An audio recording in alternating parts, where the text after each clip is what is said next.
What's up, guys and gals? It's your host with the most, Griever, as always, bringing you guys some more Ayakashi Triangle, chapter 123, entitled Matsuri versus Matsuri? Let's get underway. So, I don't really have a whole lot to say about this chapter. There's a lot of moving parts, but it's all very surface level stuff. Like, the beginning of the chapter opens up with Yayo and Lu talking about the Medusa. Of course, the Medusa Ayakashi is a code name for alien and alien arts and all this stuff, right? To, of course, placate her. And then we move on to the fact that Suzu is very happy that Matsuri, the girl Matsuri, is now back. Then we jump right over from there, that surface level stuff, to more surface level stuff with just Ninokuro or Soga. Soga's there with boy Matsuri and is sort of discussing like, yeah, well, thanks for your help, yada yada yada, that kind of stuff, right? I'm sorry the other me gave you a bit of issues. Like, nah, don't worry about it, man. It's all good. It's all cool.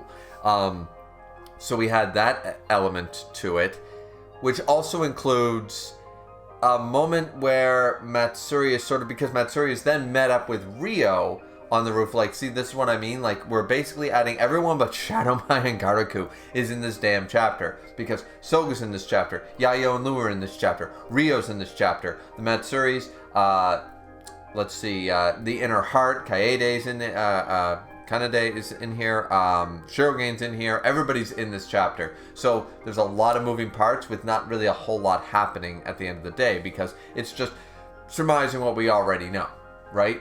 Pretty much is what's going on. Though Ryo is sort of bringing up the fact that she can smell him. Matsuri's like, both of you smell identical to me. I don't know which one is the real one, sort of idea. And boy Matsuri finally starts to have just this little inkling, this little bit of doubt going forward. So in the end, halfway through the chapter, challenges girl Matsuri to fight and say, only one of us can stand beside Suzu, and that will be me. And it's like, I challenge you, win ninja battle, let's go.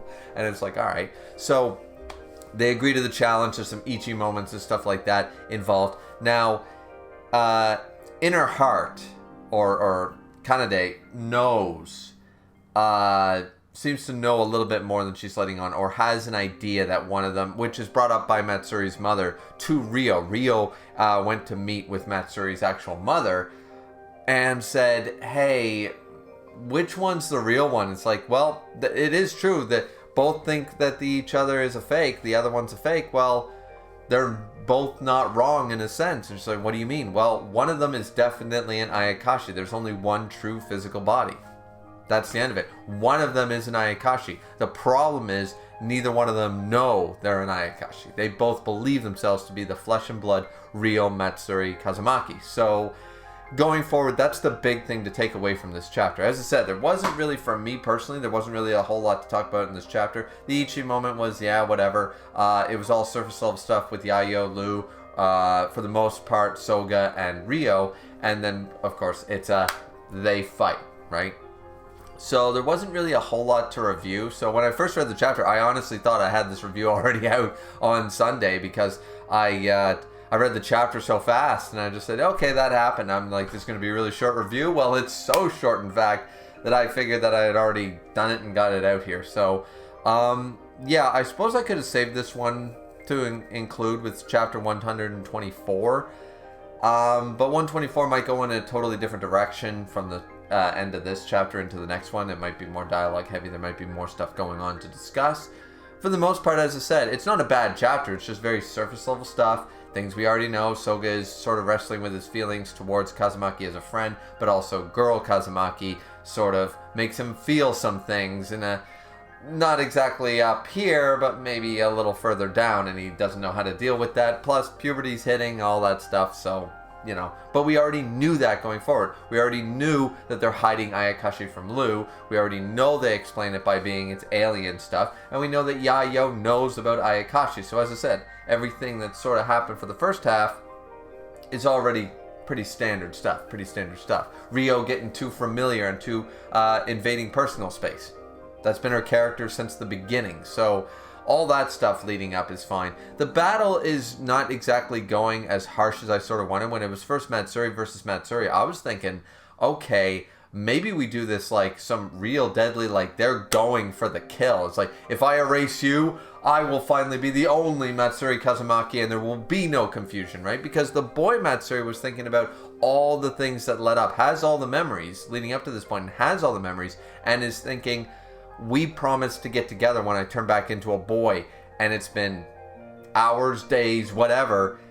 Like, we're supposed to be together right now, and we are just wasting time on this foolishness, and getting a little bit bitter and a little bit, you know, jealous or envious or just impatient in certain ways, but justifiably so when you consider both sides of that coin. So a little bit of intrigue there. There's a little bit of intrigue. Once again, this could be very, very well, this could be a Glitch Bob situation from Reboot.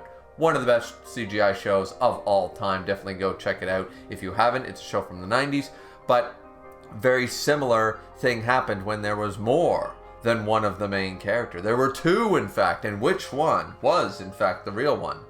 They both weren't real. They tried to sell you on that with all the computer nonsense dialogue. They tried to sell you that there could potentially be two, because it already happened to another character. They really sold that one. But just like here in this chapter, no, there was only one true Bob from Reboot. And in this, there was only one true Matsuri Kazumaki. Which one is it? My bets are still on the female. My bets are still on the female, unless they're trying to end this series. Unless they're really trying to wrap up the series. Maybe its sales aren't doing well. I don't know. I don't look at those type of things. But I really think that no, it's the boy Matsuri believes he is. I don't think it's malicious intent. But this spell that the Gogyo-sen cast turned him with full memories and stuff into an Ayakashi who believes he's a human. Sort of that Terminator 4 shit, like, you believe you're human, I am human, and then just makes him look down and he's all robot, he's all Terminator inside. Ah! You know, that's sort of the feeling we're going for. Now that's getting a little darker. Maybe the series will go a little darker with it. Maybe we'll go that direction, who knows. But anyways, that's pretty much the chapter and my feelings towards what's going to happen next. As I said, the storyline is intricate, like which one is the real one and how is that going to be explained and handled is intriguing. So, anyways, that is basically the chapter 123, 1, 2, 3. You best also like, comment, and subscribe, just like 1, 2, 3. And we will see you guys back here next time for some more Ayakashi Triangle, chapter 124. Looking forward to it. Hope you guys are too. And we'll see you back here next time. Sayonara.